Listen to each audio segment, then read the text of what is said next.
Hola, Nit, y bienvenidos una vez más a Demócratas contra el Régimen. Hoy Demócratas contra el Régimen 55 con contexto de Daniel Seixo y El parto es nuestro. Como sabéis, podéis comentar ya si queréis en el hashtag Demócratas contra el Régimen 55, o también podéis usar la nueva funcionalidad de Twitter, que abajo veréis como un bocadillo para poner comentarios y ahí los podéis dejar y también los leeremos. Últimamente, como Twitter solo deja escuchar los espacios 30 días, bueno, últimamente no, y desde el principio estamos subiendo los espacios a iVoox y YouTube, donde también nos podéis seguir. La verdad es que de hoy creemos que será muy interesante. Vamos a unir diferentes perspectivas y sinceramente, aunque primero escucharemos a los compañeros de contexto y a Daniel Seixo, bueno, de hecho de contexto escucharemos al director Miguel Mora. Estoy especialmente contenta de poder tener al Parto es Nuestro porque la violencia obstétrica es una cosa que pasamos la gran mayoría de mujeres que damos a luz y que no se conoce. Ni siquiera las que damos a luz, también las que por diferentes cuestiones no llegan a dar a luz, pero también están embarazadas. Y es desde la sociedad civil, desde donde se ha lanzado la voz de alerta. Y creo que es una cosa con la que podremos aprender mucho, todos y todas, las que aún no conocemos esta terrible dinámica que pasa en el cuerpo de sanidad en España. Por suerte o por desgracia, las mujeres nos organizamos en los espacios que podemos y cómo podemos para luchar contra las injusticias que tenemos que vivir cada día. Y el parto es una cosa más en las que a las mujeres, a muchas mujeres, se nos hace sufrir cuando lo tenemos, aparte de lo difícil que ya es un parto en sí. Así que hasta ese será a las 22:55 más o menos, pero como sabéis, vosotros podéis hacer las preguntas, podéis comentar, daremos paso a las personas que levantéis la mano, como hemos hecho siempre, y, y esperamos que disfrutéis desde Demócratas contra el Régimen, que aprendamos todos y que podamos hacer de esto un espacio útil para todos y todas. Buena nit, Daniel.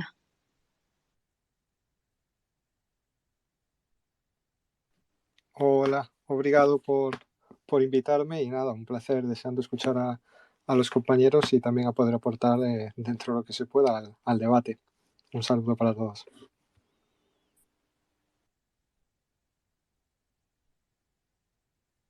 Bienvenido Daniel Seixo, que por cierto participa en medios como Tertulias en Cuarentena, que recomendamos en YouTube. También Nueva Revolución, que estará con nosotros el día 29. Y dar la bienvenida también a todos y todas los que estáis aquí, una noche más, ya sabéis, martes y jueves, en este space que pretende ser un espacio en el que democratizar el acceso a los medios de comunicación. Ya han venido medios como La Marea, como El Salto. Hoy se tiene que conectar contexto. Más adelante ya hemos dicho eso, Nueva Revolución. Este jueves el diario El Común. También vendrá Descifrando la Guerra el jueves próximo de la semana que viene. Entonces estamos muy contentos porque vengan muchos medios, también muchos periodistas que son muy interesantes y significativos, como Daniel Seixo. Y desde aquí, ya sabéis, denunciamos que se mantenga el todo atado, franquista, capitalista y otanista. Y que no solo haya un oligopolio mediático cloaquero, sino que la situación va empeorando. Con la excusa de Ucrania, cada vez hay menos voces críticas, cada vez hay menos medios que no sean otanistas o que al menos intenten alguna suerte de objetividad, si hasta donde eso pueda existir. Desde aquí nosotros sabéis que ponemos nuestro granito de arena, tanto con los spaces que hacemos los martes y los jueves, como controlando cuánto está cumpliendo el gobierno. A estas alturas de legislatura, cuando ya se ha cumplido 3 años de las elecciones generales últimas, el grado de cumplimiento es un 29% del pacto de coalición de PSOE y Unidas Podemos. Obviamente es muy insuficiente. Creemos que cualquier gobierno serio democrático en los primeros meses incluso, o al menos en los primeros 2 años, habría cumplido ya su programa y luego se habría centrado en gobernar, en gestionar. Pero evidentemente no hay voluntad política y año tras año vemos cómo se pactan unas cosas que luego no se cumplen. Entonces, Daniel, empezamos. ¿Qué valoración haces del gobierno en estos 3 años? Bueno, depende de la valoración desde el punto de vista que la que vamos a hacer. Supongo que desde el punto de vista de Unidas Podemos y de algunas de las personas que han votado a Unidas Podemos, pues incluso pueda llegar a ser una valoración positiva. Si tú partes de postulados meramente reformistas y partes de postulados meramente electoralistas y no cuestionas en ningún momento la democracia burguesa y el régimen del 36, este régimen heredado de la dictadura franquista, pues el espacio de maniobra que tienes no es mucho mayor del que se está encontrando ahora mismo el gobierno de Unidas Podemos. En ese sentido, creo que si ellos son realistas saben que esa soflama que lanzan muchas veces de que necesitan mayores apoyos para cambiar las cosas es una falacia totalmente. Por activa o por pasiva, el régimen del 68 no va a dejar ningún tipo de reforma desde las democracias burguesas, desde el parlamentarismo. Pues en caso de que Podemos tuviera una mayoría absoluta, existirían dos vías para evitar eso. Una vía pues sería en los golpes pues bien judiciales o incluso la presión mediática o presión desde las estructuras del Estado para impedir que eso fuera posible, o en caso de que por alguna iluminación algún miembro de Unidas Podemos decidiera en ese momento ir más allá y encarar una vía rupturista, pues todos tenemos en la mente, todos tenemos presente la imagen de Salvador Allende. Personalmente creo que esa imagen nos debe evocar los límites del parlamentarismo burgués y los límites de las vías meramente electoralistas para conseguir reformas en estos sistemas capitalistas, en estas democracias burguesas. Pues bien, tal y como digo, dentro de esa vía, pues los márgenes que hay son tan estrechos como se están demostrando. El análisis desde un punto de vista de clase, desde una izquierda revolucionaria o transformadora, pues obviamente es totalmente negativo, pero no por ello, tal y como estoy diciendo, poco esperado. Cuando tú renuncias totalmente a una vía rupturista, cuando renuncias a transformar la sociedad y a ir más allá del sistema en el que actualmente nos encontramos, pues realmente estás captando hacia a esa vía totalmente reformista el descontento, digamos también incluso la rabia, porque tenemos que recordar que previo a la irrupción de Podemos en escena, lo que estábamos viendo no solo era un 15M con las manos en alto diciendo estas son nuestras armas mientras la policía cargaba, ¿no? Estábamos viendo también a una sociedad harta, cabreada, que las marchas de la dignidad demostró que también podía responder a la violencia del Estado. Pues bien, si tú captas eso hacia una vía reformista, mi pregunta es si realmente lo haces por ignorancia, por inconsciencia o lo haces premeditadamente intentando deshinchar las vías más directas que se están dando en la calle. Creo que a día de hoy las cartas están sobre la mesa. El que no quiera verlas, el que considere que existen más alternativas que las que se nos plantean ahora mismo es que se engaña.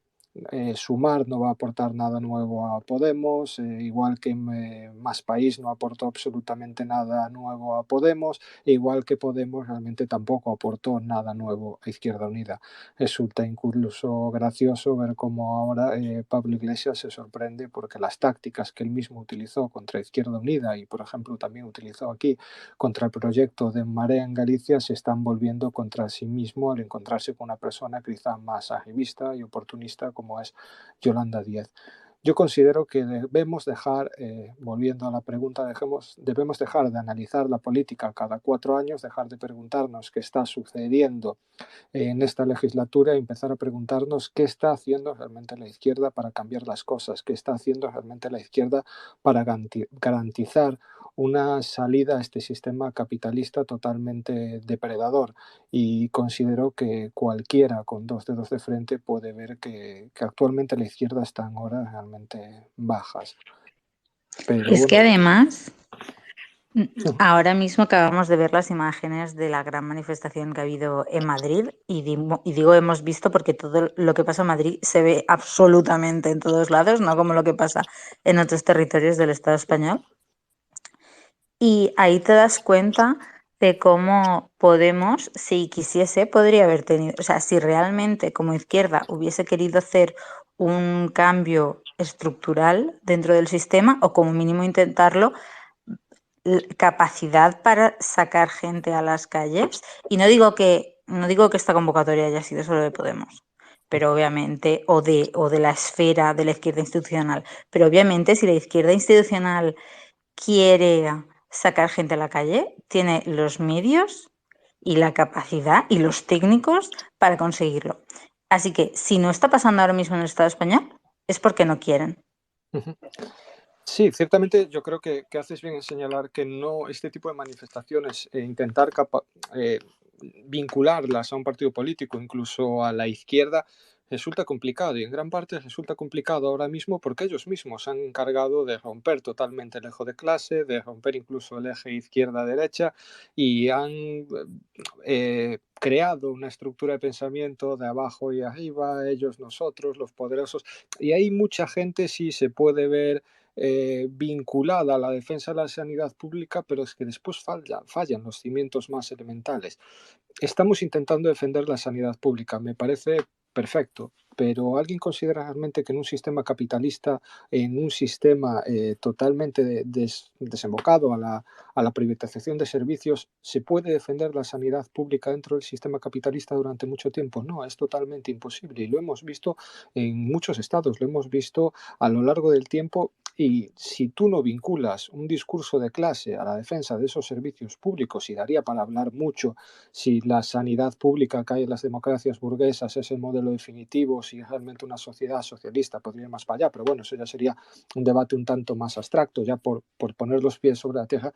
Este tipo de sanidad pública se puede defender con una economía totalmente desvinculada de nuestros sectores productivos. Se puede defender realmente con los efectos de un imperialismo estadounidense totalmente depredador para Europa. Se pueden defender este tipo de servicios cuando los intereses de la sanidad privada priman por encima de las decisiones de la sociedad, cuando empresarios como Florentino Pérez hemos visto que están totalmente vinculados a escándalos como el de las residencias de mayores durante la pandemia. Realmente podemos defender una sanidad pública, podemos defender una respuesta colectiva a determinados problemas cuando por otro lado estamos diciendo que el marco en el que nos vamos a mover es el del capitalismo, es el del individualismo desatado. Yo considero que no.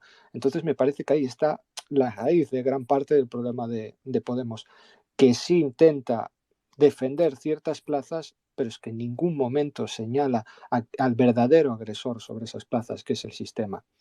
Considero que esa vía está totalmente muerta, es una vía condenada al fracaso. Tardará 5, 10, 20 años, pero la vía del reformismo considero que se ha demostrado fracasada en la historia de la humanidad y realmente en la historia europea. Creo que deberíamos haber aprendido un poquito desde la caída del muro hasta nuestros tiempos, pero parece que somos incapaces de sobreponernos a esa derrota y hemos olvidado incluso las lecciones más básicas que nos ha dado la historia y el movimiento obrero. ¿Cómo deberíamos autoorganizarnos, Daniel?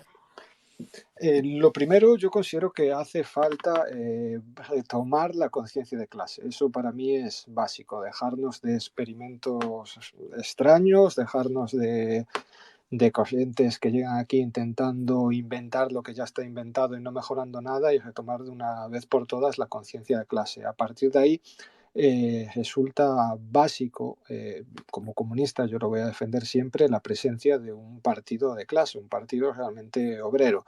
Y cuando hablo de un partido de clase no estoy hablando de un partido que tenga que ganar mañana las elecciones, ni generales ni las elecciones de tu ayuntamiento. No, un partido de clase es un partido en la que la clase obrera se organiza, en el que se fijan unos objetivos a los que hay que llegar, en el que se intenta desde el punto de vista comunista, romper con el marco de la sociedad capitalista, y eso es lo primordial. No podemos llegar a pactismos, a frente amplios que a nada nos llevan, pactando con un programa de mínimos. No, los partidos de clase deberían de tener unos programas claros en los que se debe avanzar, y eso no quita o no debería de quitar de que participemos en batallas puntuales, batallas que el contexto histórico, la situación concreta nos lleven a ello. Por ejemplo, el de la sanidad actualmente. Pero para dar esas batallas en ningún momento tenemos que renunciar a nuestro objetivo final. Obviamente el partido, vuelvo a insistir en que es básico, pero también el sindicalismo combativo, asambleario debe ser recuperado. Debemos recuperar espacios como la universidad. La universidad debe dejar de ser lo que es ahora mismo, que no es nada más y nada menos que una producción continua de cerebros alienados que simplemente sirven para apretar una tuerca a izquierda o a derecha según las necesidades de la industria requieran. Necesitamos también militar en los espacios culturales, necesitamos reivindicar la cultura para el pueblo, necesitamos militar también en todo tipo de organizaciones ecologistas, feministas. Tenemos que militar desde nuestra experiencia cotidiana, pero tenemos que militar con una conciencia, tal y como estoy diciendo, de sociedad común, de avance común para enfrentar al sistema que ahora mismo nos está afectando en mayor o menor grado, con todas las diferencias que pueda haber a todos nosotros. Pero para mí, básico, fundamental, es dejar de una vez el cortoplacismo, dejar de una vez el electoralismo como una piedra filosofal que siempre hay que dar esa batalla por encima de todas, y creo que eso es básico. No vamos a cambiar la sociedad capitalista, no vamos a poder avanzar en la vía del socialismo pensando ya no a 4 años vista, es que si nos descuidamos tenemos elecciones cada 2 años, cada año, en estas democracias burguesas que al final no estamos decidiendo absolutamente nada. La primera pregunta que me hacía es ¿cómo definiría esta legislatura? Pues como todas, es que nadie, ninguno de nosotros tiene capacidad para cambiar el modelo productivo del Estado español, ninguno de nosotros tiene capacidad para cambiar realmente lo que está sucediendo en nuestros estados. Hay un documental, ahora no recuerdo bien el nombre, mi memoria siempre falla en estas cosas, soy muy malo para los nombres y para las fechas, pero en el que se habla un poquito, se contrapone las democracias burguesas occidentales con el modelo de la democracia china, y sale un trabajador chino abiertamente diciendo, bueno, nosotros tenemos democracia y desde Occidente se lo recriminan, y él, para mí, hace una lógica que para mí es lapidaria para nuestro sistema. Es que él dice, bueno, ustedes en Occidente pueden decidir cada 4 años qué partido gobierna, pero no pueden cambiar las políticas económicas, no pueden cambiar las políticas de defensa, no pueden cambiar su sistema productivo. Nosotros podemos votar dentro del Partido Comunista, un partido único, pero obviamente con candidatos de todo tipo, con corrientes de pensamiento de todo tipo, y ahí podemos cambiar las políticas. Tenemos que dejar de lado la democracia burguesa como un fin en sí mismo. Existen otro tipo de democracias, existen otro tipo de sociedades, de alternativas, y si pensamos en votar únicamente cada 4 años, si nuestra militancia es llevar un voto cada 4 años o pedir el voto para nuestro partido, el pegar carteles electorales en la jornada previa de las elecciones, pues estamos condenados al fracaso absoluto, porque esa es una vía realmente muerta. Y con esto no quiero decir que no haya que dar esa batalla. Tal y como señalaba Lenin, hay que dar todo tipo de batallas, entre ellas también la electoral, pero no puede nunca ser un fin en sí mismo. ¿Cuánto margen crees que hay dentro de la Unión Europea? De la actual Unión Europea, ninguno. La actual Unión Europea es una unión de los mercados, es pues un club selecto de las viejas potencias colonialistas en el que se impregna totalmente el racismo tan intrínseco de estas burguesías europeas. Lo estamos viendo con el genocidio del Mediterráneo, porque en España ahora mismo se está llevando a cabo en las fronteras del Estado español un genocidio contra los pueblos del sur, y hay que decirlo con todas las letras. Lo vemos en el racismo de las políticas policiales, tal y como sucedió en el Tarajal y también hace poquito en la frontera entre Ceuta y Melilla. Y Por otra parte, ese racismo viene complementado, bueno, es una causa, un síntoma del propio capitalismo, con esa ansia desmedida de beneficios, de mayores beneficios, en el que la Unión Europea se estructura como un club, como un mercado selecto para esas burguesías, pero que nada tiene que ver con la unión de los pueblos. La Unión Europea, la UE, tal y como está planteada hoy en día, es una mezcla de todo lo que acabo de decir y un títere absoluto del imperialismo estadounidense, sin voz ni voto. Pero existe otra Europa posible. Si podemos estructurar una unión de los pueblos, una Europa de los pueblos, pues existiría mucho margen para poder caminar en otra senda. Igual pasaría por empezar a reconocer Europa no como un continente aislado, sino empezar a entender que Europa es realmente el continente euroasiático, empezar a comprender que somos frontera con África, empezar a comprender que desde el Estado español existe una conexión muy directa con América Latina y empezar a hablar a otros pueblos de tú a tú, mirándolos a los ojos y escuchándolos especialmente. Si Europa logra transformarse en eso, el margen de maniobra es ilimitado. El margen de maniobra que tendría una Europa capaz de reconocerse a sí misma y de mirar de tú a otros pueblos sería un regalo absoluto para cualquier militante de izquierdas. El problema es que actualmente no tenemos ese tipo de Europa. Yo considero que actualmente, no me gusta eso de ser antieuropeísta, pero sí que tenemos que ser anti-UE. Y eso es básico, es una herramienta, un arma que hemos dejado a la ultraderecha, en manos únicamente de la ultraderecha, y que considero que cualquier trabajador, la población migrante, considero que cualquiera de nosotros actualmente observa en la UE un enemigo. La ilusión con la que muchos entraron a la Unión Europea creo que ahora mismo hace aguas totalmente y por razones obvias. Ellos mismos han buscado que la Unión Europea sea un proyecto excluyente y no un proyecto que sume a los diferentes pueblos que componen Europa. Sobre el plano mediático, te voy a lanzar dos cuestiones. Por un lado, ¿qué medidas crees tú que si hubiera el poder político suficiente, la voluntad política suficiente, qué medidas crees que serían positivas para garantizar un pluralismo y unos valores democráticos mínimos? Y por otro lado, ¿qué debemos hacer los demócratas, los que creemos que se debería proteger muchísimo más a la clase trabajadora, a la justicia social? ¿Qué deberíamos hacer para llegar a más gente y no ser percibidos como izquierda radical? Aunque por supuesto que somos izquierda radical, no nos vamos a Claro, engañar. es lo que te iba a decir. Yo me reivindico como izquierda radical porque al final que me tilden de radical, pues sí, me gusta ir a la raíz de los problemas. Considero que para poder solventar un problema hay que ir a la raíz del mismo. Entonces no veo el problema en definirme como izquierda radical. En cuanto a los medios de comunicación, para mí básico, absolutamente básico, es profundizar en la vía de los medios comunales, tal y como en su momento hizo el gran comandante Hugo Chávez, tal y como hizo Rafael Correa en Ecuador y tal y como empezó también en ese camino a avanzarlo la Bolivia de Evo Morales o el Brasil de Lula.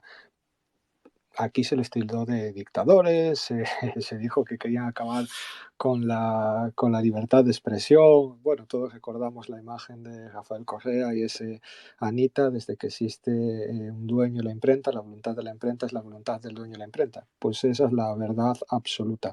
No basta con tener una televisión española muy estructurada, con mucho potencial para dar contenidos que le interesen al público, porque esto lo estamos viendo que muchas izquierdas que estructuraron esa televisión pública, entre ellos, en cierta medida, aunque nunca se llegó a hacer del todo, el gobierno español, resulta que cuando llega a la derecha lo único que hace es aprovechar todas esas estructuras para llevárselas a su plano y lanzar hordas de propaganda contra la población. Por eso considero que lo básico son los medios comunales. Lo básico es que los sindicatos, las universidades, asociaciones culturales, todo el mundo tenga acceso no solo a escuchar una información plural, sino poder también a dar su versión de lo que está sucediendo. Es decir, que cada uno de nosotros tengamos realmente derecho a tener un medio de comunicación a nuestro alcance para expresar nuestras opiniones, para expresarnos como parte del pueblo que realmente somos.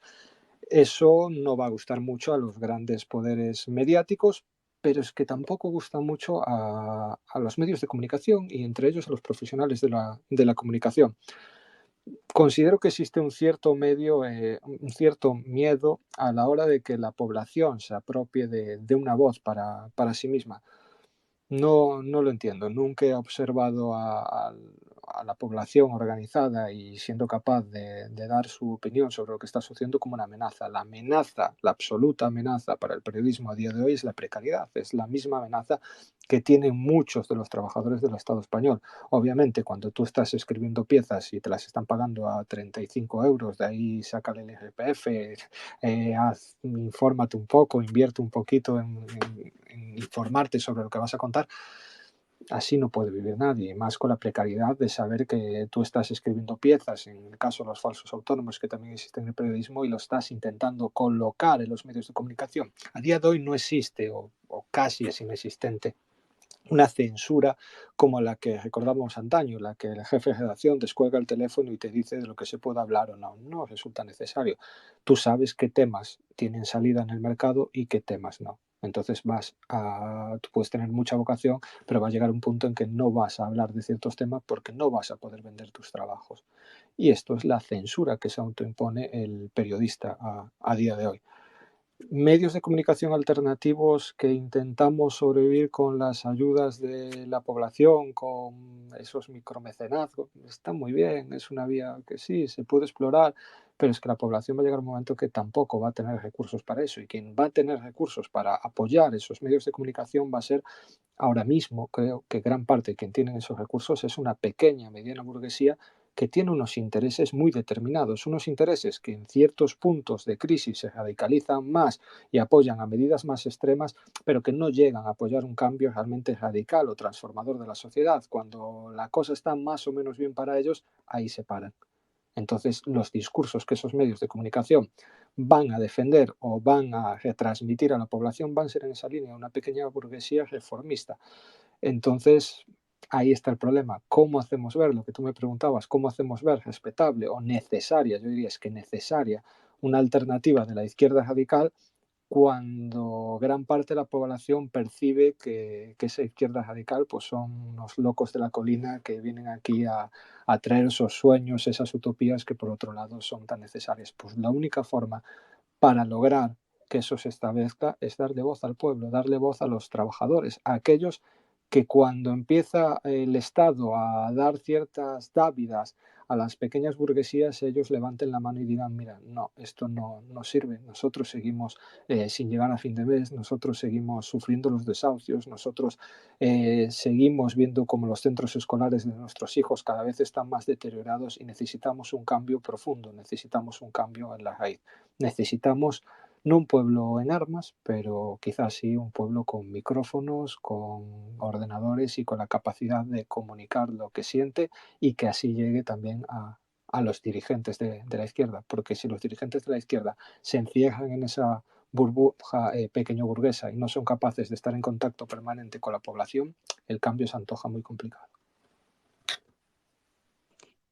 Y además pasan cosas como lo que hemos visto hoy, que se ha rebajado una pena de abuso sexual por la ley CSI. Y lo fuerte sobre esto es que antes de aprobar la ley, por lo que dices, que escuchen, se les había dicho desde diferentes colectivos de abogados que eso podía ser una de las consecuencias de la ley CSI y que eso se tenía que cambiar y no lo hicieron. De hecho, salieron a decir que era propaganda machista y ahora tenemos el primer caso en el que se ha rebajado una pena. Esto es simplemente ir con los ojos tapados y ir diciendo que aquí no va a pasar nada, pero luego pasa y quien lo sufre es la población. Con esto que decías de los medios de comunicación y que los periodistas van callando cosas, yo creo que además ahora hay un ambiente particularmente hostil que de hecho yo, bueno, aunque sí que lo vi con el tema de Cataluña, que casi hubo una línea única del independentismo en los medios de comunicación de masas, sí que he percibido, y esto es a lo mejor una percepción subjetiva, como en los últimos meses ha habido, no sé si una llamada a filas o directamente una, una autocensura enorme en cuestiones internacionales y sobre todo con el tratamiento del conflicto entre Rusia y Ucrania. ¿Qué, qué te merece esto?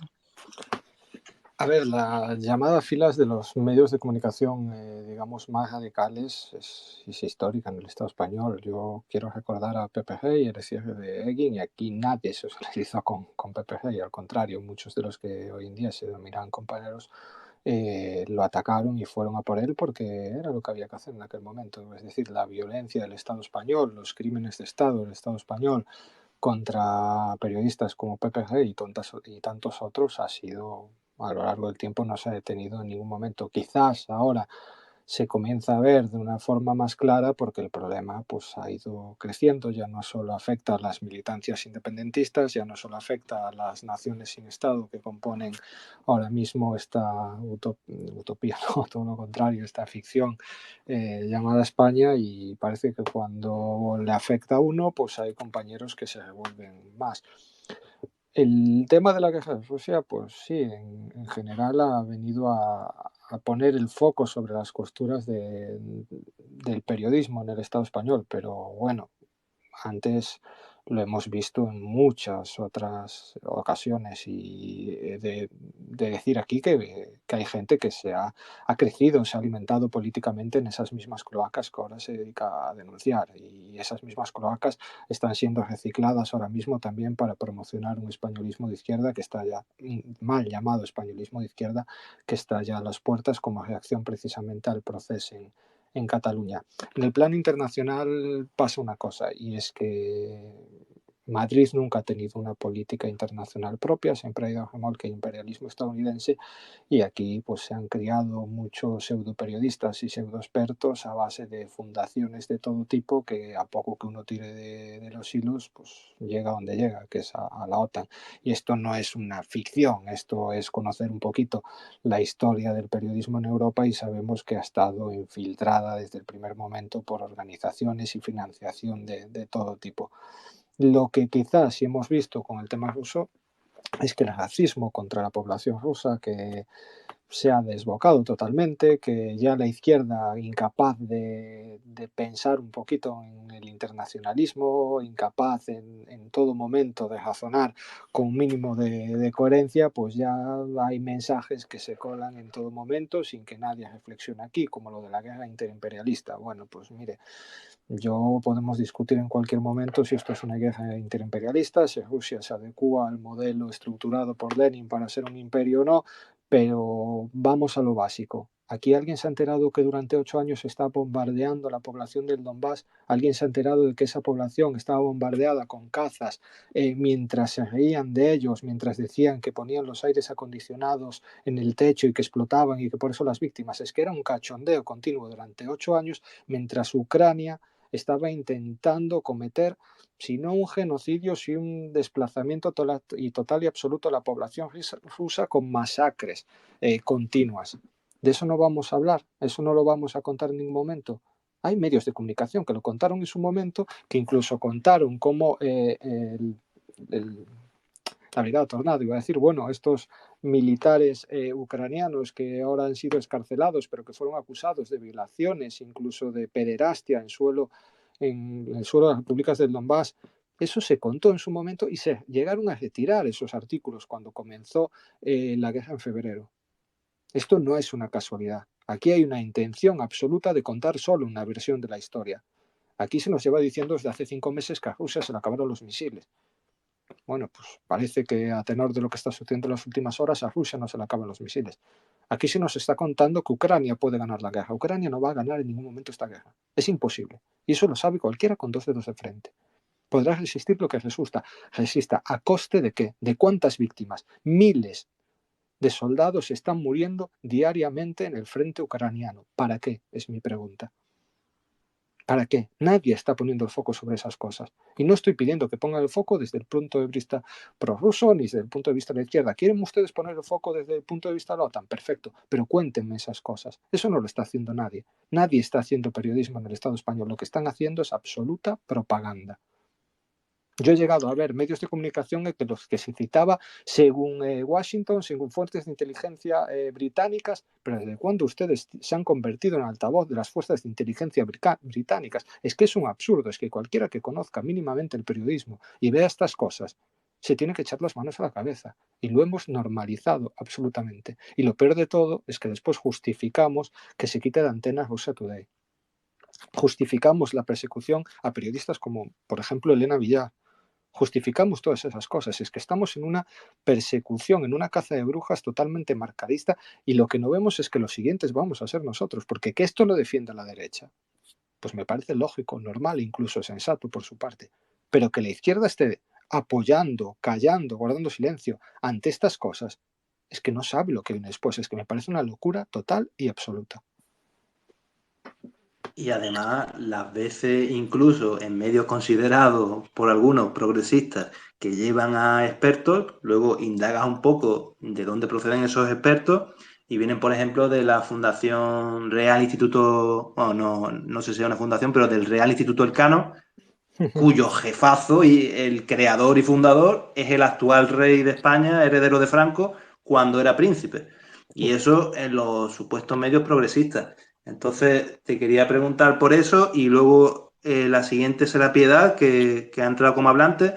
Te quería preguntar por eso, por los considerados medios progresistas, porque, claro, o medios alternativos o digitales, porque tenemos que esperar que haya mayor diferencia en esos medios alternativos respecto a los medios mainstream convencionales y grandes.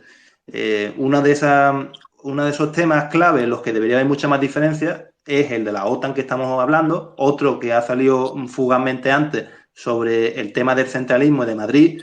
Ya hemos dicho otra vez el dato de que las 26 televisiones con licencia que hay en España, las 26 están con licencia estatal, están en Madrid. Entonces no puede ser que cuando los medios supuestamente alternativos haces una búsqueda y todos los días hay noticias y noticias sobre Madrid. Ahora, por ejemplo, en Contexto, las 4 primeras son sobre Madrid.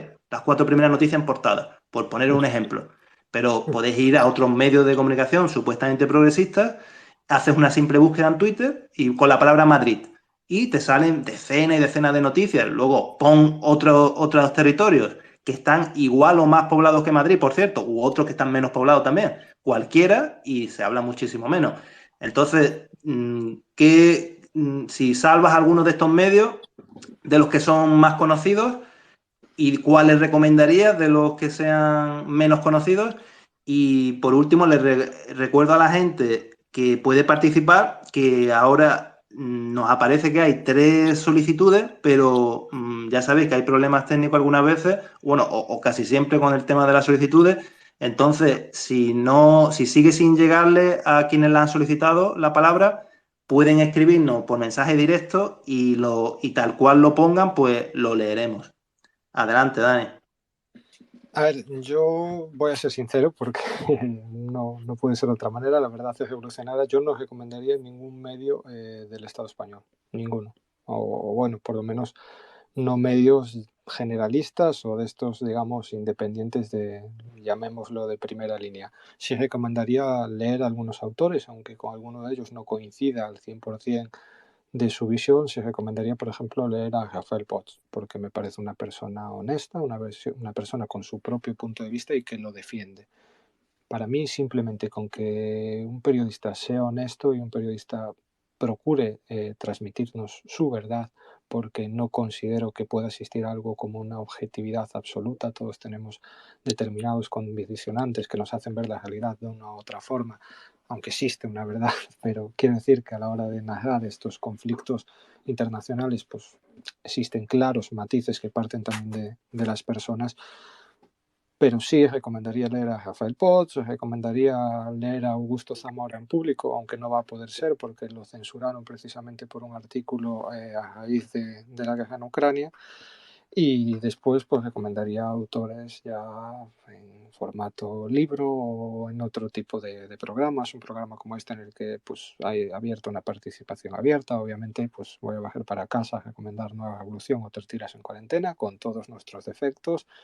Tampoco los medios son muchos para poder hacer un trabajo mucho mayor, es un trabajo totalmente militante, pero no puedo recomendar medios del Estado español porque yo he llegado a ver cómo en la guerra de Siria se producían literalmente comunicados de los cascos blancos.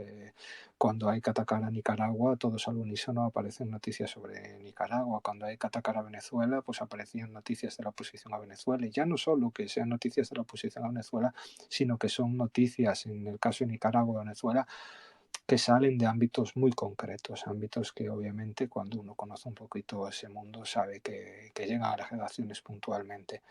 Pues ahora mismo parece que la moda es atacar a China y van a aparecer y ya están apareciendo noticias de todo tipo para ir al galope a confrontar a China. Cuando uno ve esas cosas, pues obviamente si es sincero, como yo considero que hay que ser, no puede recomendar un medio abiertamente. Yo preguntaría, hablando ahora de la centralidad de Madrid, ¿alguien se ha enterado en el Estado español de que en Galicia se está llevando a cabo una protesta por la manipulación y la politización absoluta, la CGTVG, de los medios de comunicación públicos gallegos? Probablemente no. Yo no he visto a grandes medios de comunicación dándole el valor que hay que dar a esta protesta. No lo he visto en ningún momento y los compañeros llevan muchas semanas dando esta batalla. Pero parece que no tienen tanto mérito como, por ejemplo, Pablo Iglesias, que pasa del plató de La Sexta Noche a salvar el periodismo con obres.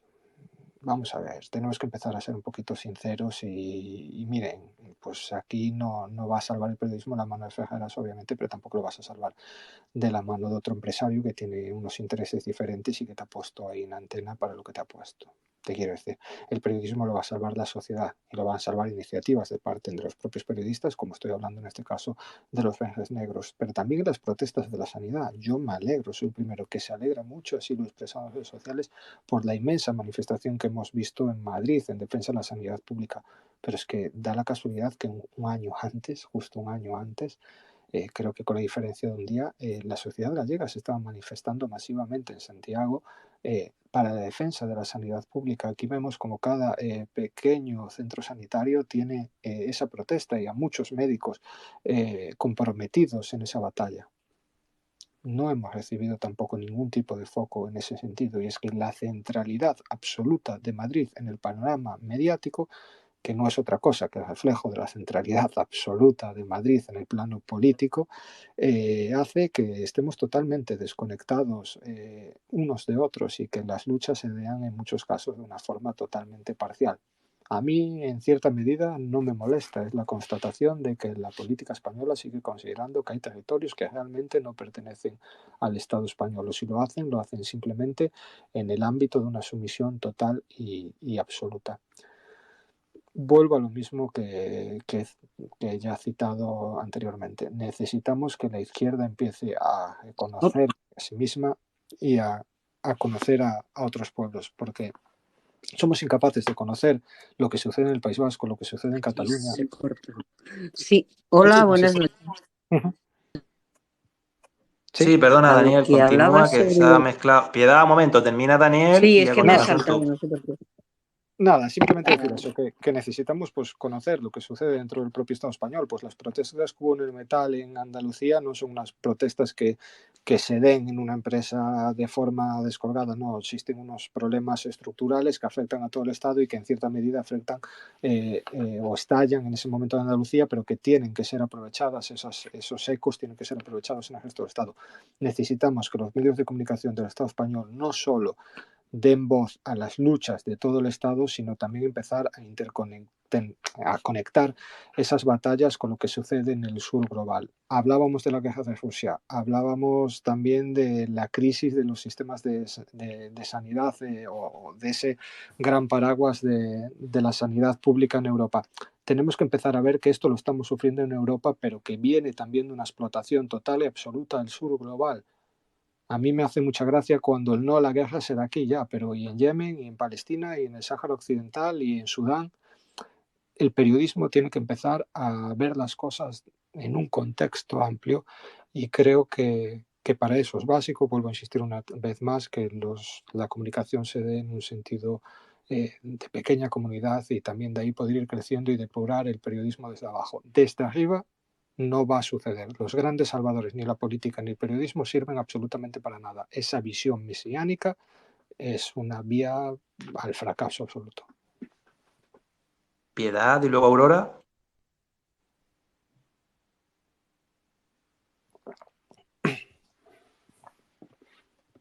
Pues Aurora, que tiene la mano levantada.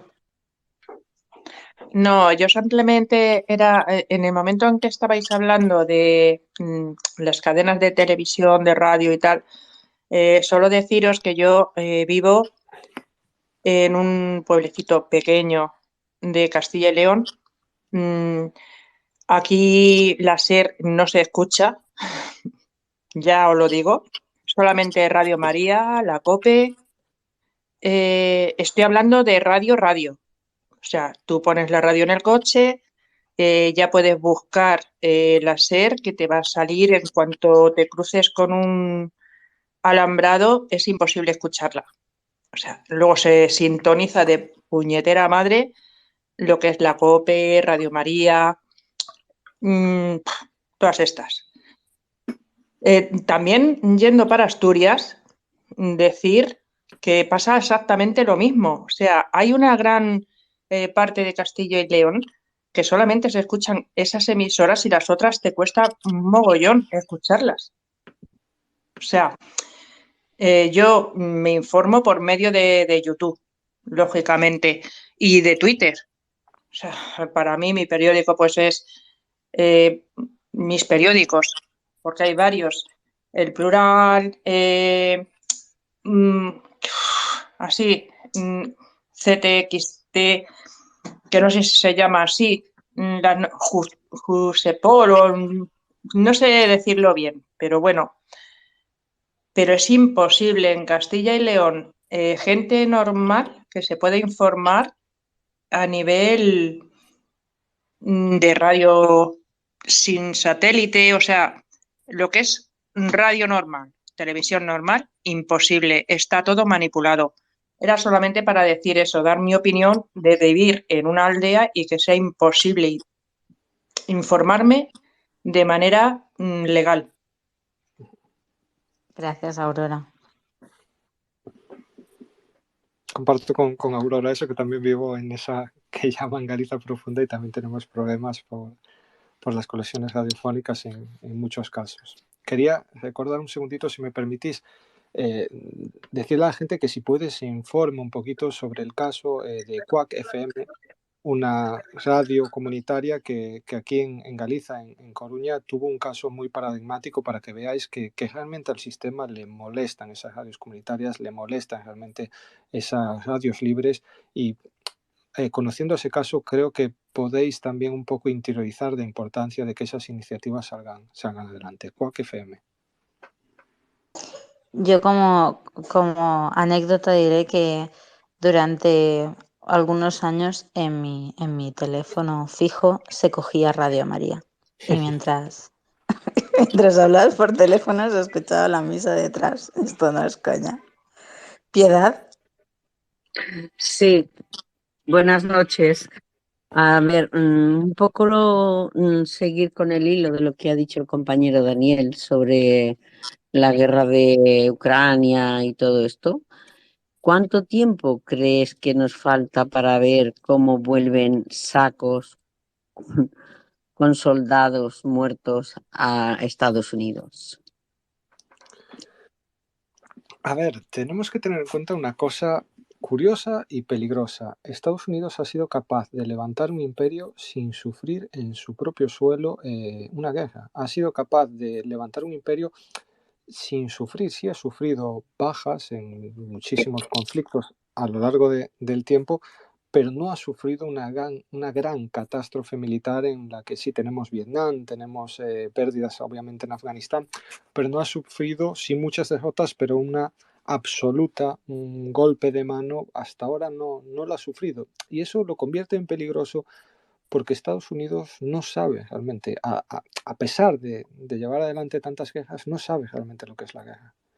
El pueblo ucraniano, Yugoslavia, Siria, todos esos pueblos saben lo que es una guerra. Y esos pueblos saben lo que es sufrir en sus propias carnes el que destrocen absolutamente un país. Es que tenemos que tener en cuenta que suceda lo que suceda, una población como la ucraniana va a tener muy complicado poder retomar ese estado de una forma eficiente. Es casi un estado fallido. Yo ahora mismo no me gustan esos análisis a largo plazo, pero sí veo situaciones muy peligrosas. Estamos jugando en una línea muy fina y es que no es una guerra es que los análisis que la izquierda quiere hacer, o obviamente la derecha los hace, de esas guerras personalistas, eso de vendernos a Putin como un loco que un día se levanta y decide iniciar una guerra, eso lo hemos visto con Gaddafi, lo hemos visto con Saddam Hussein y lo hemos visto históricamente con Stalin. Eso no es así.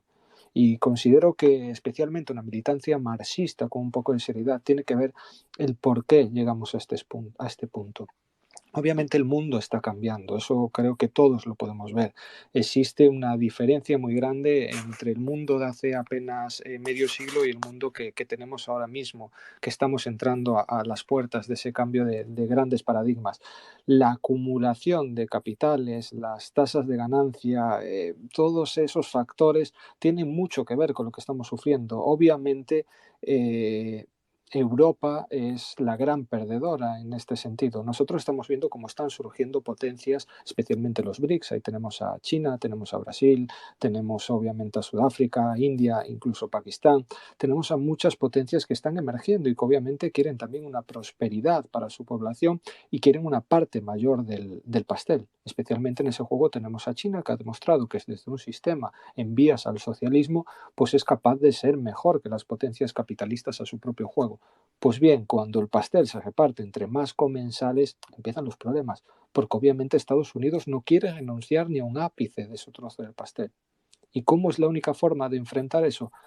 Pues llevarnos, como históricamente lo ha hecho, llevarnos a conflictos en los que su industria bélica, que es uno de los grandes aportes de riqueza para su sociedad, comienza a funcionar. Y también si en ese aspecto pues puede llevar a Europa a empujarse a la guerra contra Rusia, pues esto es totalmente beneficioso para Washington. Beneficioso, una, porque desgasta de nuevo a Europa políticamente, la hace más sumisa a los intereses del imperialismo estadounidense, y dos, porque una Europa sumida en una crisis como la actual y destinando recursos sin sentido alguno a Ucrania, insisto, en una guerra que Kiev no puede ganar, lo que hace es que vamos a ser un caramelo muy apetecible. Lo estábamos siendo ya para el capital chino, que podía comprar pues desde recursos básicos que hasta ahora caían en manos europeas, puertos, infraestructuras, pero también grandes empresas, puede invertir en el conocimiento que está llevando hacia allí, y ese pastel se lo va a repartir entre los Estados Unidos y China.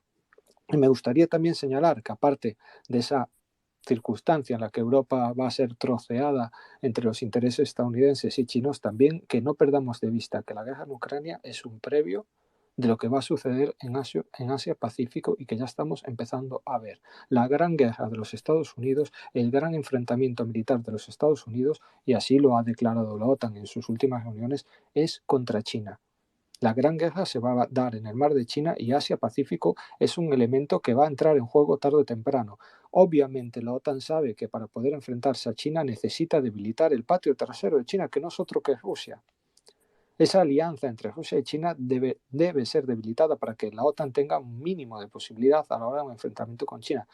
Pero es que si nos damos cuenta, lo que estoy hablando ahora mismo es de una guerra entre potencias nucleares. Entonces, respondiendo a la pregunta, me temo que en el momento que veamos desfilar grandes cantidades de muertos de Estados Unidos, más de las que hubo ya en Irak, Afganistán o Vietnam, pues en el momento que veamos eso estaremos entrando en una nueva guerra global y será un momento en el que espero la humanidad no se tenga que enfrentar. Yo sigo apostando porque los pueblos sean capaces de evitar esto, pero evitar esa gran guerra no pasa por un pacifismo absurdo, sin sentido, no, evitar esa gran guerra pasa por analizar los motivos que nos han llevado primero a esta guerra en Ucrania, analizar las causas que están llevando a que todas estas estructuras se muevan e intentar caminar hacia un mundo multipolar en el que el imperialismo estadounidense, por activa o por pasiva, tiene que asumir que no va a poder seguir teniendo el control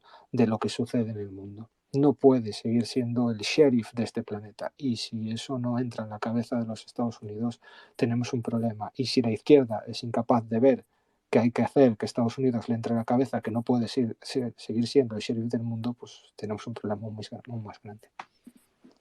Daniel, no me gustaría que te fueras sin poder comentar la última hora, o lo que se habla en las últimas horas, que es los supuestos, que Polonia, ¿no?, ha dicho que han caído 2 misiles rusos, si no me equivoco, o un misil ruso, y ha matado a 2 personas, con lo que ello supondría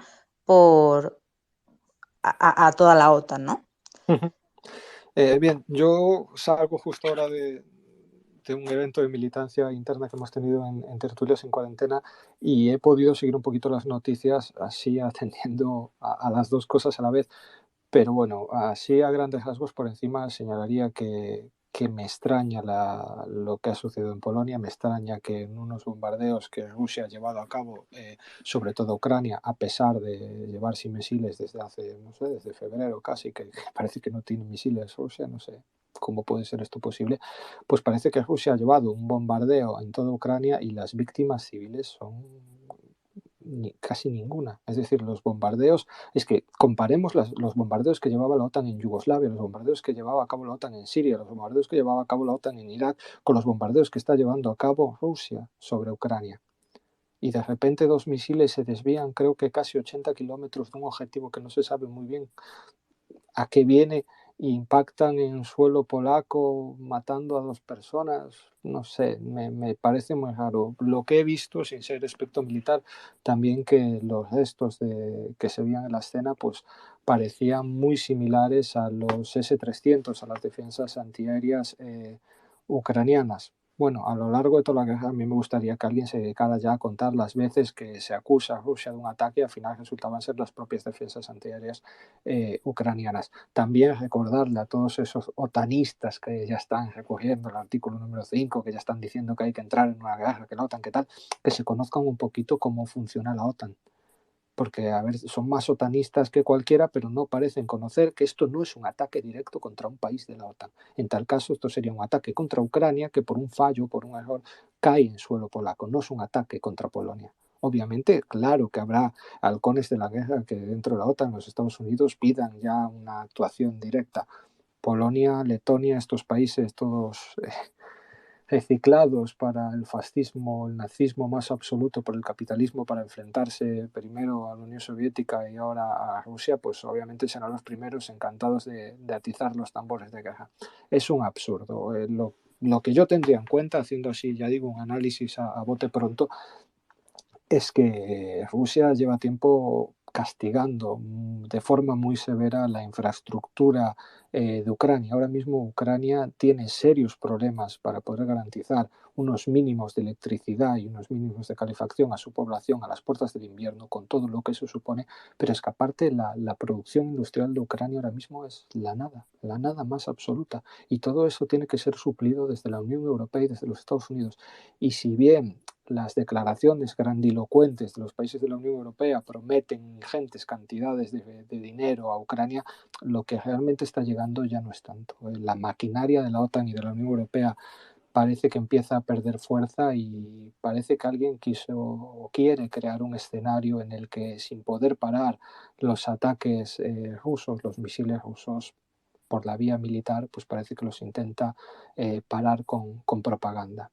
Lo que yo diría es, me parece perfecto que ellos lo intenten así, pero no duele cuando los bombardeados son la población del Sáhara, cuando el bombardeado es Yemen.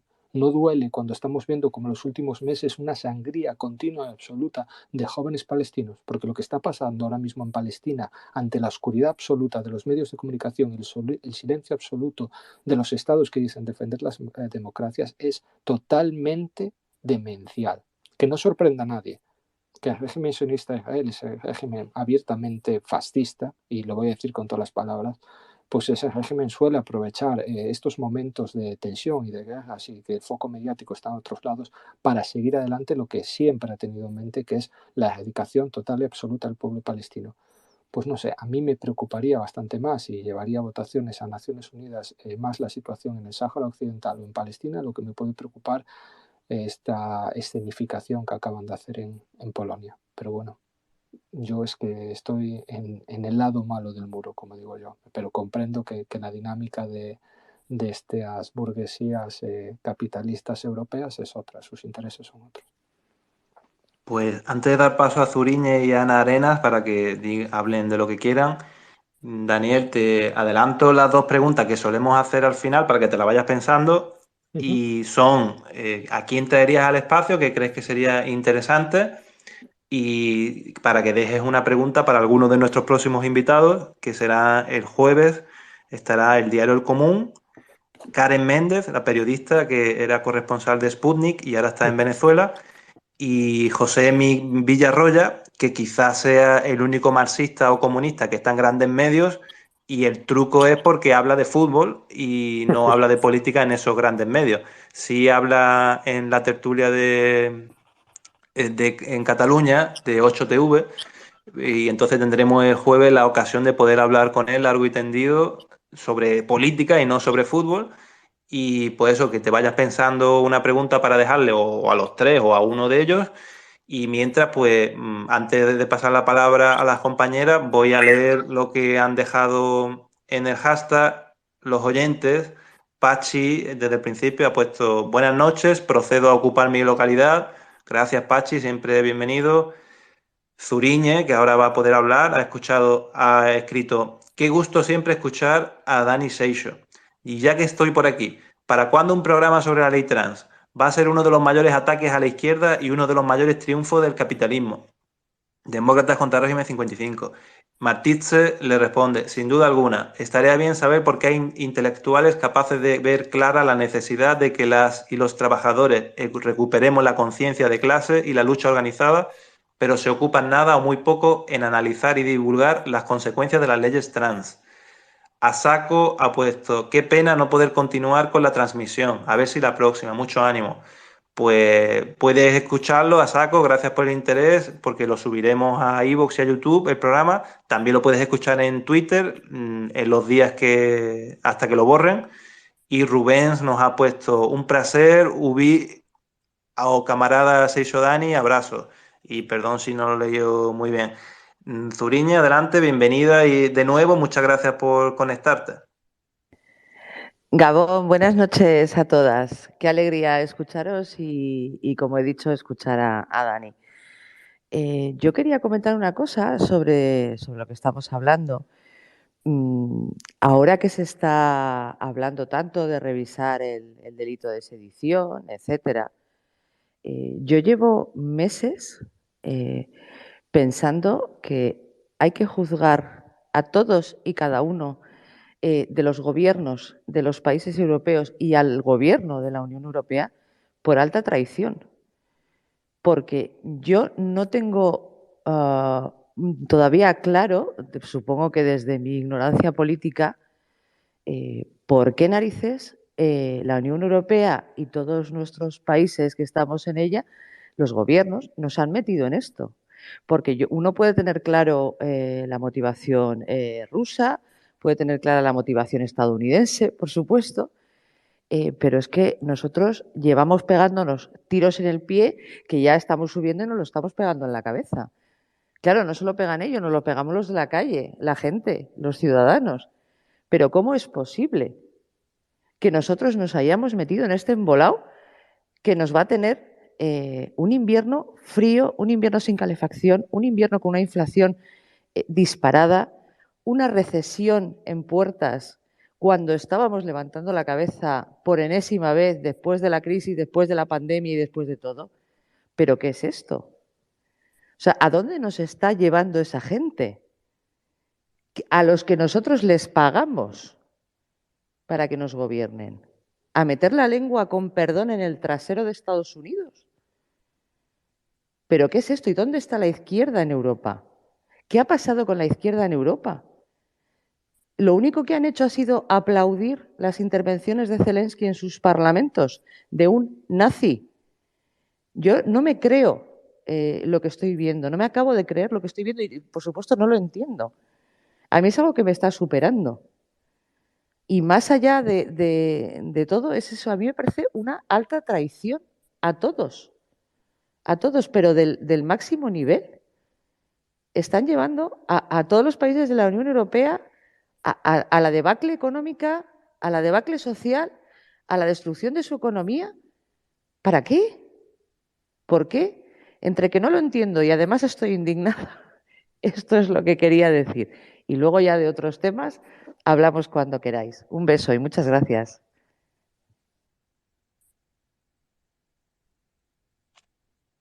Gracias a ti. Silvia o Ana, si quiere intervenir alguna. Hola, yo soy Ana. No sé si yo he pedido la palabra, es que es la primera vez que entro. En realidad no iba a hablar, vaya. No sé si es que le he dado sin querer algo o qué. Pero nada, os agradezco la iniciativa. Aquí ando escuchando.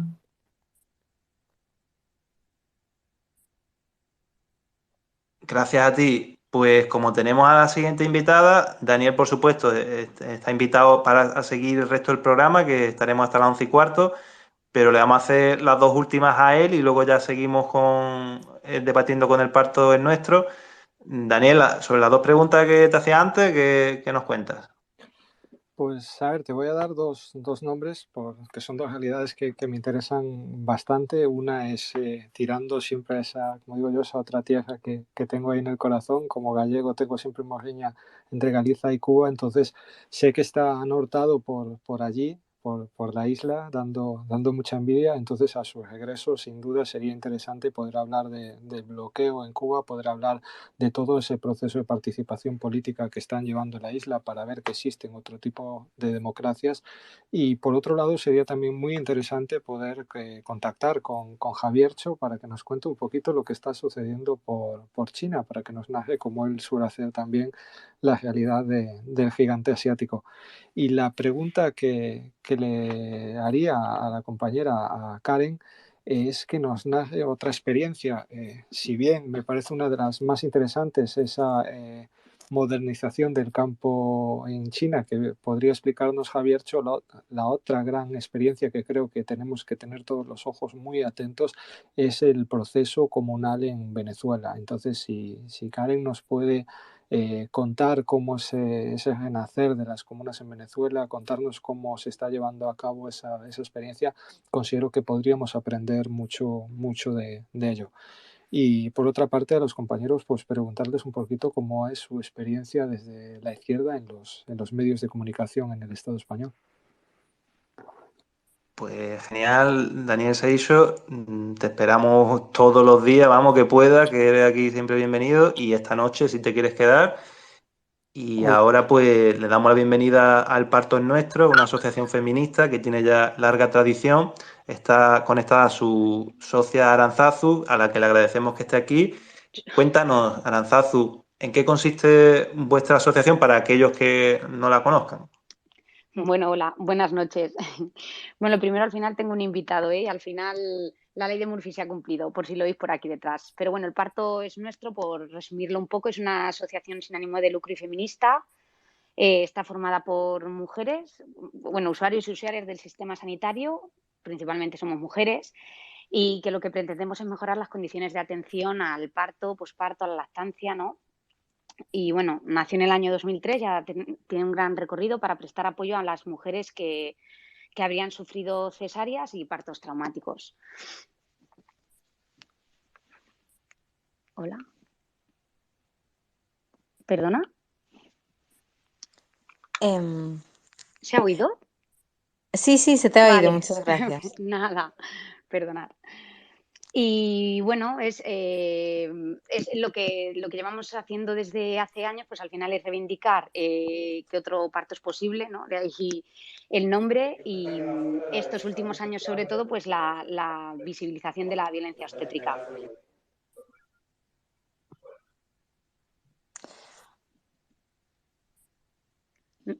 Disculpa. Vale, que no sé si se oye. Sí, se te oye bien. Es que no sé si a vosotros escucháis a Noel desde la app, porque a mí me sale con el micro abierto y entonces me está... Se, Pero yo se creo que oye es muy algo. importante el trabajo que hacéis desde el Parto es Nuestro. Creo que pocas personas conocen realmente, o sea, yo creo que ninguna embarazada está preparada para lo que va a vivir una vez entra, ¿no? En todo este proceso. Y que ahora que supuestamente tenemos un gobierno súper progresista y el más feminista de la galaxia, ¿qué os habéis encontrado? Bueno, pues vamos a ver, ahora lo que ha ocurrido más recientemente ha sido que se ha modificado la ley del aborto, ¿no? Que ha sido... Yo te dejo escuchar, cariño. Que ha sido lo que pues bueno, se ha estado modificando durante el último año, donde hemos participado y donde esperábamos que se reconociera la violencia, o sea, que se mencionara la violencia obstétrica, que se reconociera la violencia obstétrica. Entonces, en todos los grupos de trabajo que empezó a haber y los grupos de trabajo donde se participó y demás, parecía, sobre todo desde el Ministerio de Igualdad, que era algo que se iba a reconocer, que se iba a mencionar. Pero, pues nada, al final el Colegio de Médicos, la Sociedad de Obstetricia Española, pues presentaron gran resistencia a mencionar la violencia obstétrica. Era como un término muy ofensivo, no para las mujeres, claro. Y de momento no se contempla en la reforma de esta ley orgánica. Entonces, claro, había una propuesta muy grande, había una intención muy grande, pero al final no se va a materializar. Se va a hablar de parto respetado, se va a hablar pero no de violencia obstétrica. Entonces, pues bueno, se esperaba otra cosa, claro. Es muy grave en un país donde está súper normalizada la violencia obstétrica. Yo siempre contaré una anécdota, ¿no? Que me pasó a mí en mi primera ecografía, a la que tuve que entrar sola Muy, por el protocolo COVID, cuando vale. además en la primera ecografía, para las personas que no lo saben cuando nos escuchan, es la ecografía en la que, bueno, te confirman que todo está bien y puede ser que a lo mejor no esté bien, entonces tener que vivir eso sola, pues es bastante violento, porque perfectamente podrías estar teniendo un aborto o que el bebé no tuviera latido y de repente encontrarte ahí, ¿no? Sola, sin ningún tipo de apoyo de tu pareja. En mi primera ecografía yo entré y después de mover unas cuantas veces, ¿no? Para ver al bebé, el bebé no se movía y me dieron una hostia. O sea, esto es verídico. Me dieron una hostia en la tripa, pero muy fuerte. Y entonces la mujer me dijo, ay, disculpa, a lo mejor te tendría que haber avisado. Claro, yo le decía luego a mi pareja cuando salía, esto es como si fueras al oftalmólogo, no estuvieses viendo bien y te dieran una hostia en la cara a ver si así veías Claro. mejor. Pero esto como súper normalizado, como si no pasara nada. Aquí te doy una hostia sin avisarte de nada y tan normal. Claro, Y esto es lo mínimo que te puede pasar. Sí, mira, durante la pandemia fue horrible. Fue horrible en un retroceso de derechos, bueno, pues entre el desconocimiento, todo el mundo entendía al principio de la pandemia que, bueno, pues el principio de prudencia podía imperar, pero lo que estás comentando ahora, nosotros casi un año después ya de lo que fue el confinamiento, la plena pandemia, ¿no? Lanzamos la campaña dentro del Parto es Nuestro que se llamaba No entres sola, porque con la justificación de COVID, por supuesto, saltándose todas las recomendaciones médicas de la OMS, del colegios oficiales de pediatría, de matronas, ¿no? Que decían, oye, impera más que la mujer entre acompañada, se lanzó la campaña de No entres sola. Y bueno, los testimonios que nos llegaron cuando hicimos el lanzamiento de campaña eran, bueno, tú has mencionado un ejemplo, ¿no? Entrar, pues bueno, o no permitir que entrara la pareja, pero sí que hubiese 5 estudiantes o pues eso, o que te dieran malas noticias y tener lo que afrontar tú sola, porque la pareja no podían entrar. De hecho, en plena pandemia hubo en la Comunidad Valenciana recuerdo que hubo días en los que la pareja no podía entrar ni al parto, se tenía que quedar en la puerta del hospital. Entonces, hubo situaciones durante la pandemia, bueno, la que has comentado, y pospandemia, que hemos seguido arrastrando, derechos que se han conseguido, que se han quedado atrás, con el mero hecho, por ejemplo, de estar acompañadas. Entonces, derechos que se iban reconociendo o situaciones en las que se iban avanzando, ha sido como vuelta atrás.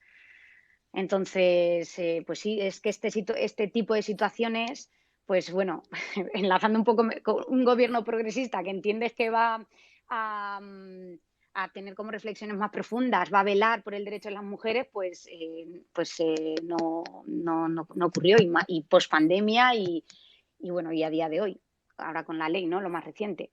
O con lo que hemos vivido ahora de sentencias condenatorias al Estado y oídos sordos. Y es como, pero bueno, ¿no? Se supone que vais a acatar la ley, que es en pro de los derechos de las mujeres. Tenéis 2 sentencias que os invitan a hacer cosas y seguís haciendo oídos sordos, negando la realidad y así estamos.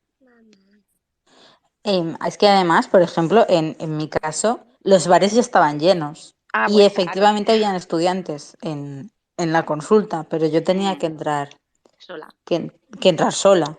De hecho, tuve que entrar sola hasta unos pocos meses antes que tuve un aborto espontáneo y también tuve que entrar sola. O sea que es que son cosas que dices, no tiene sentido cuando los bares están llenos que las mujeres nos hagan sufrir esto, ¿no?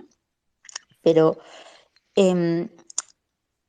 ¿qué motiva al parto es nuestro? ¿Cómo se inicia? Pues a ver, como os he comentado, el parto es nuestro nace en el 2003 y nace a través de pues, un grupo de mujeres que se reúnen, hacían un grupo que se llamaba Apoyo Cesáreas, donde al final pues bueno, las mujeres intercambiaban lo que habían sido una experiencia de parto que no había sido la deseada y al final pues podían intercambiar, podían pues decir qué había pasado, prestarse apoyo, ¿no? Y nace de ahí, nace un poco era una lista de distribución, esto hace bastantes años.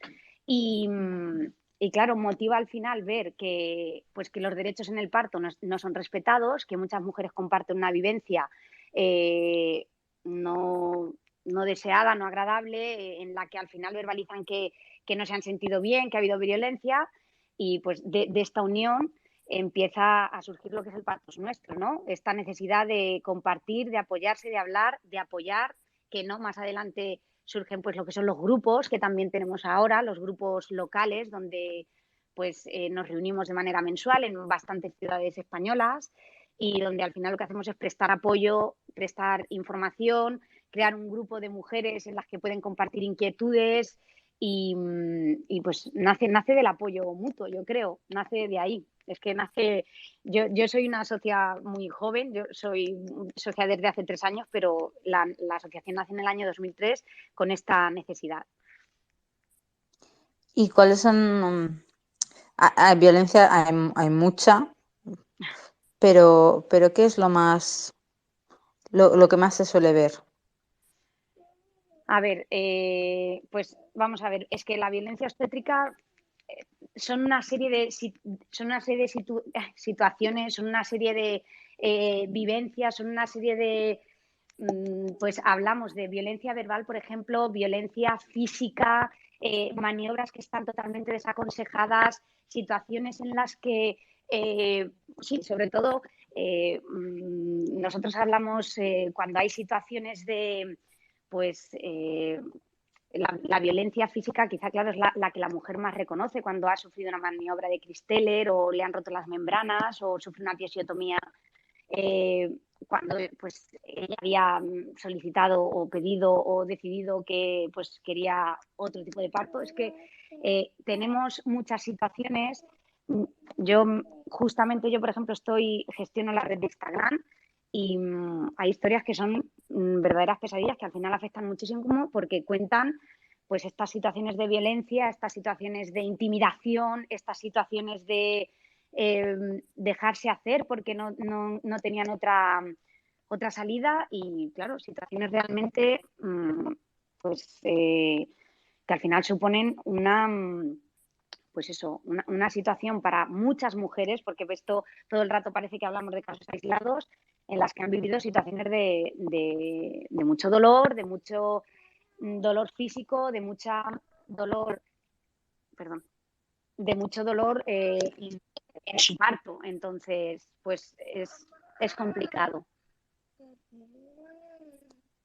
Y además un dolor muy, muy invisible, y no solo eso, sino que cuando hablamos de normalizado es que está completamente normalizado. Ya nos había avisado la compañera que tenía también un invitado.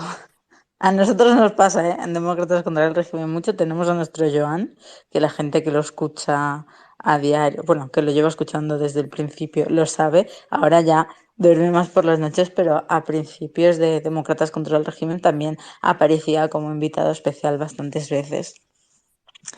Bueno, la reflexión que venía a decir es que aparte de ser un dolor invisible, es que está normalizado por parte de las propias víctimas. Yo tengo una anécdota de cuando antes de ir a parir, una persona profesional a la que veo muy a menudo, me dijo, bueno, si te tuvieran que hacer una cesárea, que no te sorprenda si te atan las manos. Si te atan las manos. Y me dice, te lo digo porque a mí no me habían avisado y me asusté mucho. O sea, pues, vosotros os imagináis estar pariendo y que de repente te tengan que hacer una cesárea y de repente te aten las manos. Es flipante, ¿no? Y esto como, bueno, súper normal. Te lo cuento porque así tú vayas más tranquila si te pasa, ¿no? Como la compañera a lo mejor está ahora mismo un poco ocupada, María, si quieres decir tú alguna cosa, que estás con la mano levantada.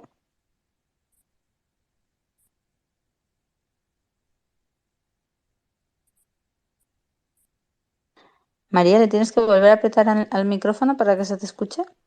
Sí, sí, sí. Hola, buenas noches. ¿Se escucha bien?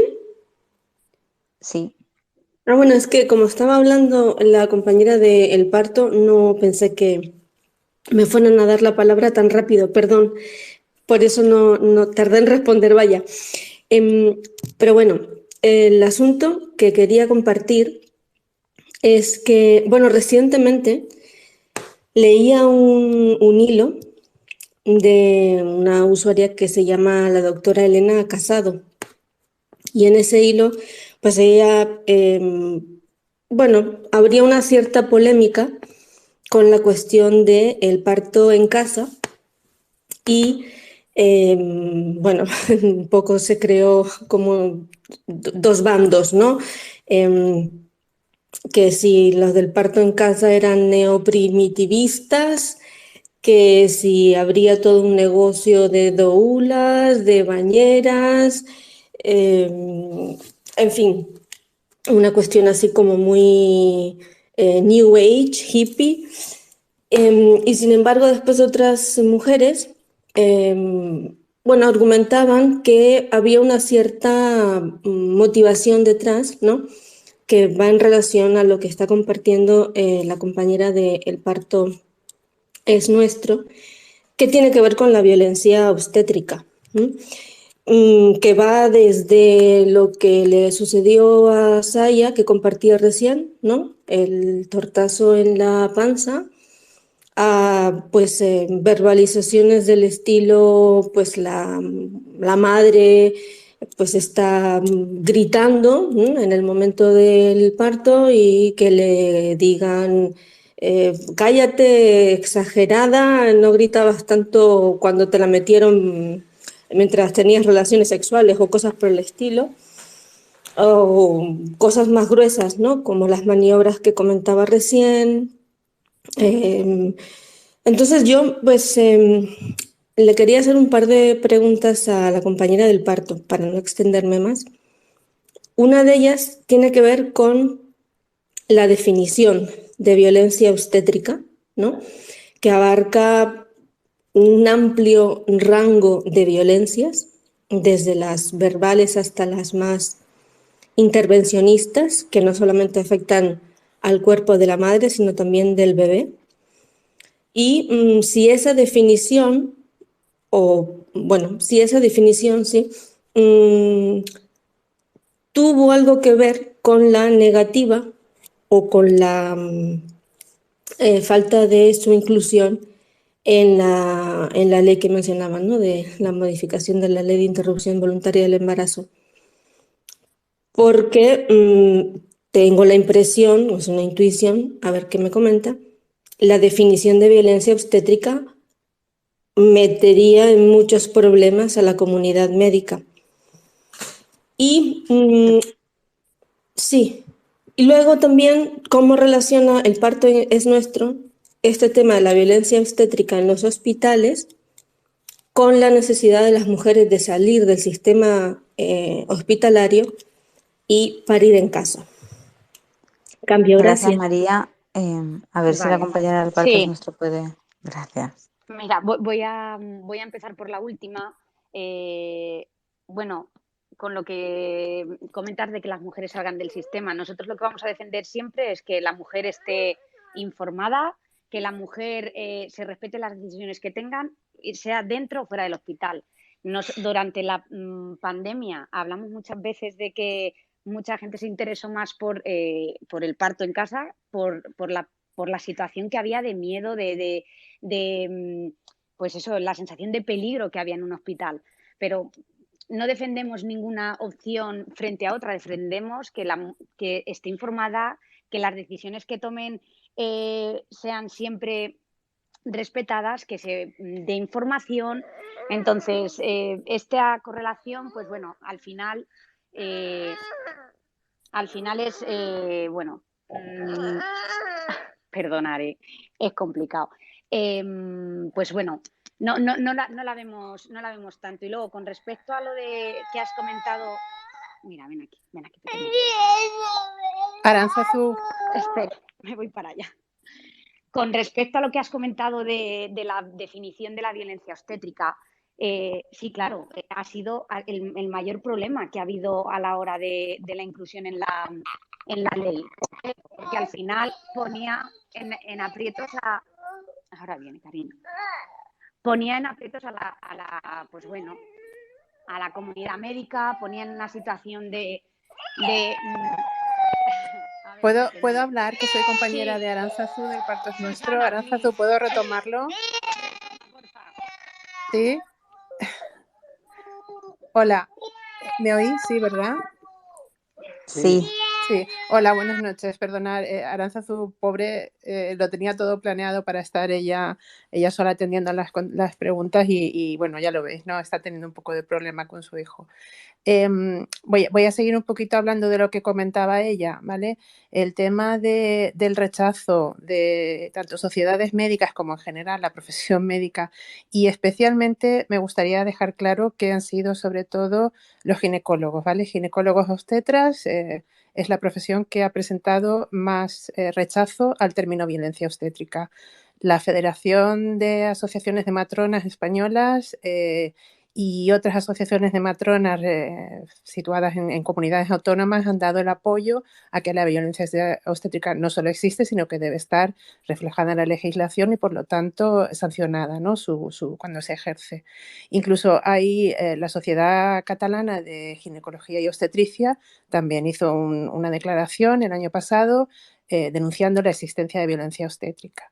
Por lo tanto, aunque el rechazo ha venido sobre todo de profesión médica y ya os digo que un poco más centrado en lo que es la ginecología y obstetricia, el Ministerio de Igualdad no ha podido, como decía antes Aránzazu, atender, ¿no?, las demandas de lo que eran las mujeres, que eran las que estábamos nosotros poniendo, ¿no?, en el público, ¿no?, ante el público, esas experiencias de las mujeres, pues no ha atendido el que estuviera reflejado. Pero vamos, que el rechazo ha venido sobre todo de ginecólogos obstetras, porque evidentemente es un término que para ellos es ofensivo, porque están asumiendo, ¿no? que es algo que no están ejerciendo, como que no están ejerciendo la violencia, cuando son las experiencias de las mujeres las que están poniendo ahí, pues eso, la realidad de que sí que se sufre esa violencia en la atención al embarazo y al parto, incluso el puerperio en el Estado español.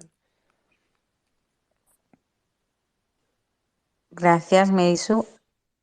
Va llegando la hora de acabar, así que si hay alguna otra persona que quiera preguntar ahora.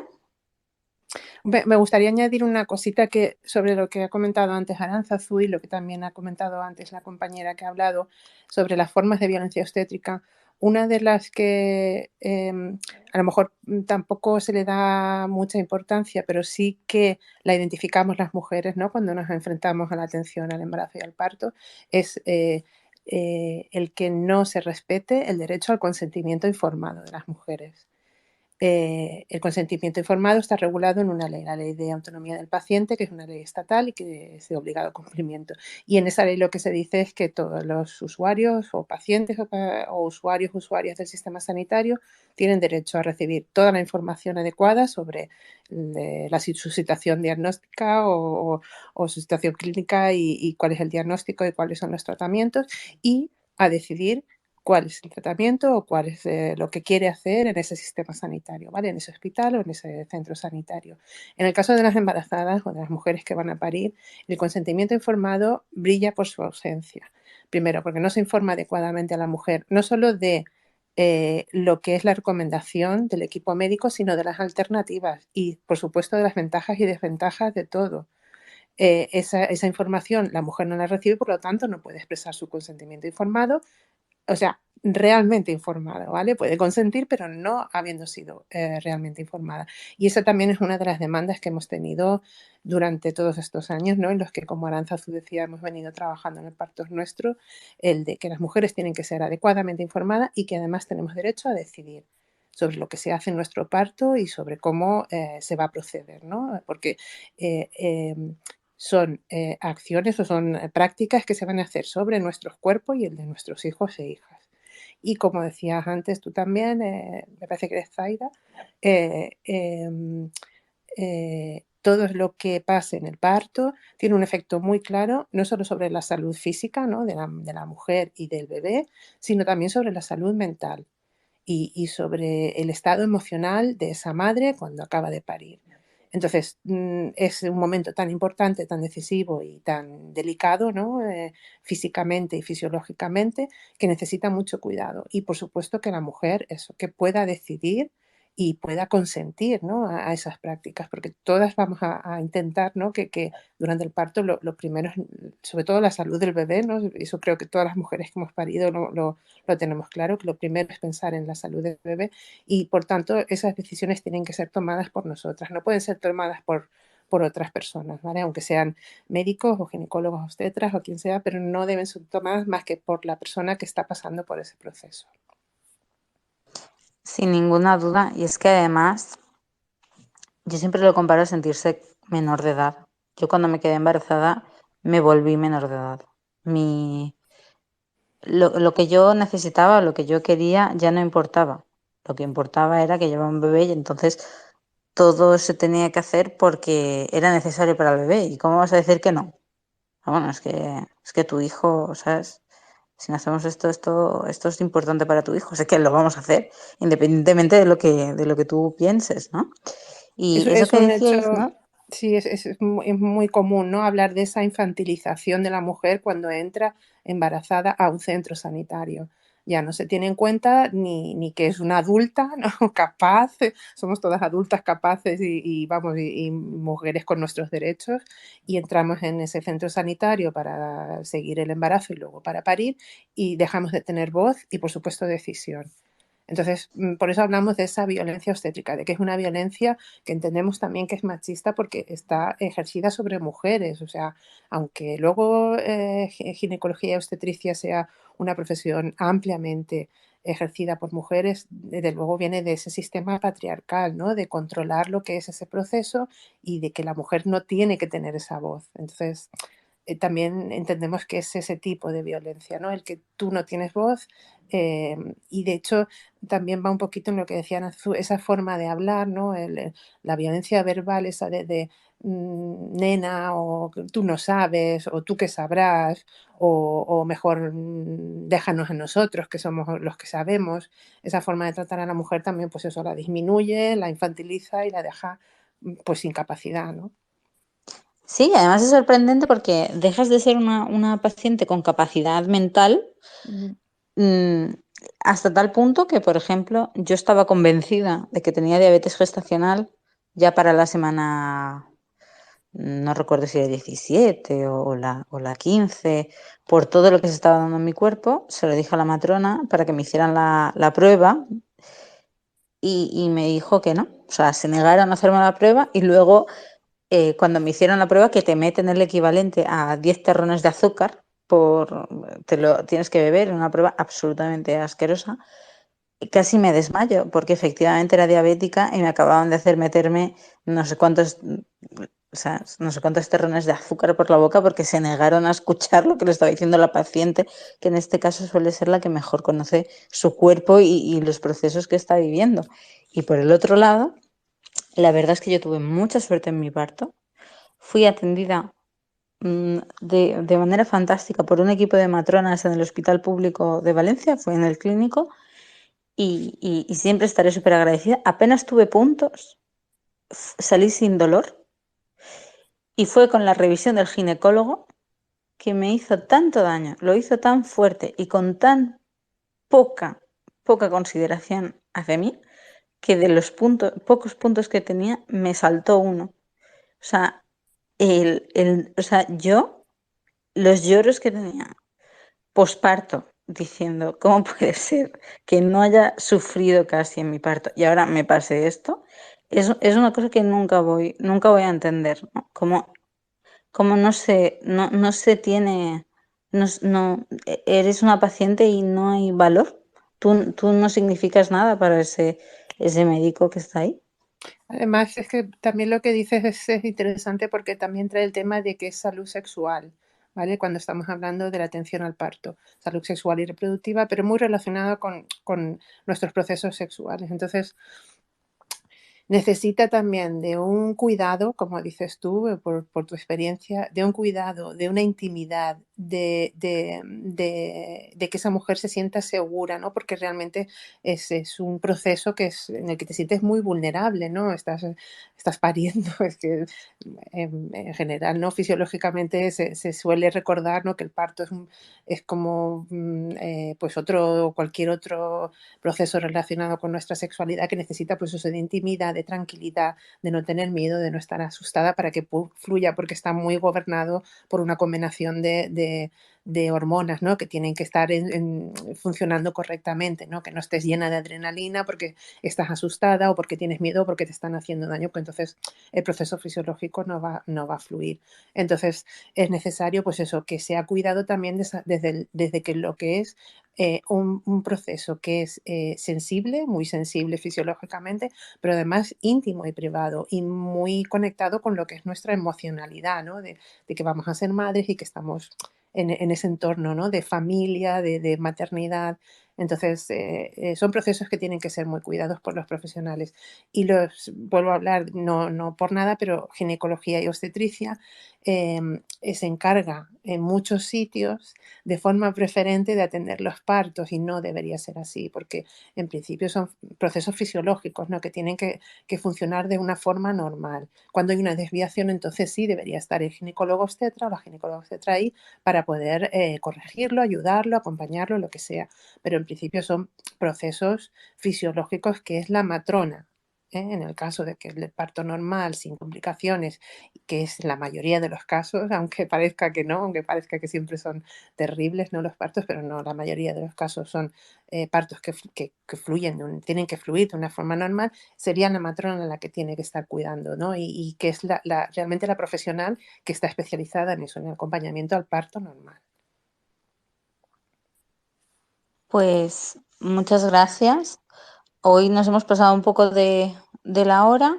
Acabamos escuchando en el hashtag a Jordi Joan Díaz, que dice: a la dona se la continua tractant com una incubadora. Terrorífic. Efectivamente, Jordi. Y muchas gracias. Siempre pedimos dos preguntas al final. Uno, ¿a quién podríamos invitar a Demócratas contra el Régimen? Y dos, ¿qué pregunta le podríais hacer a algunos de los siguientes invitados que Noel, si los puedes decir? Sí, el pasado mañana estaremos de vuelta con Demócratas contra el Régimen 56, estará José Villarroya, estará el diario El Común y también Karen Méndez desde Venezuela. Hoy, respecto a la ausencia de contexto, queremos pedir disculpas a nuestros oyentes, en especial a los que querían oír a este medio de comunicación. De momento, lo único que vamos a decir es que es la primera vez que ha ocurrido esto en 55 programas.